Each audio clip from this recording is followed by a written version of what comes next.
Price and worship.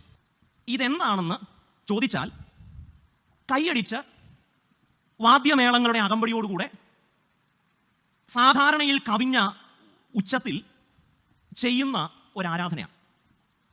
എന്നാൽ ഇത്തരം പ്രയോഗങ്ങൾ ഉപയോഗിക്കുമ്പോൾ നമ്മൾ മറന്നു പോകുന്ന ഒരു കാര്യം, ഈ പ്രൈസും വർഷിപ്പും രണ്ടും രണ്ടാണോ? അപ്പം നിങ്ങൾ ഒരു വണ്ടി വാങ്ങിച്ചു എന്ന് വിചാരിക്കുക. അപ്പം നിങ്ങൾ വന്ന് അച്ഛനോട് പറയാം, ഷൈമോനച്ച ഞാനൊരു കാറ് 4 വീലും കൂടെ വാങ്ങിച്ചു എന്ന് നിങ്ങൾ പറയൂ. കാർ വാങ്ങിച്ചു എന്ന് പറഞ്ഞാൽ മതി, അതിനകത്ത് എന്ത് കാണും? അല്ലെങ്കിൽ ഞാനൊരു പാൻറ്റും 2 സിബും കൂടെ വാങ്ങിച്ചു, പാൻറ്റ് വാങ്ങിച്ചു എന്ന് പറഞ്ഞാൽ മതി. അല്ലെങ്കിൽ ഒരു ഷർട്ടും ബട്ടൺസും കൂടെ വാങ്ങി എന്ന് പറയണ്ട. ആ ഷർട്ട് എന്ന് പറയുമ്പോൾ അതിനകത്ത് എന്തുണ്ട്?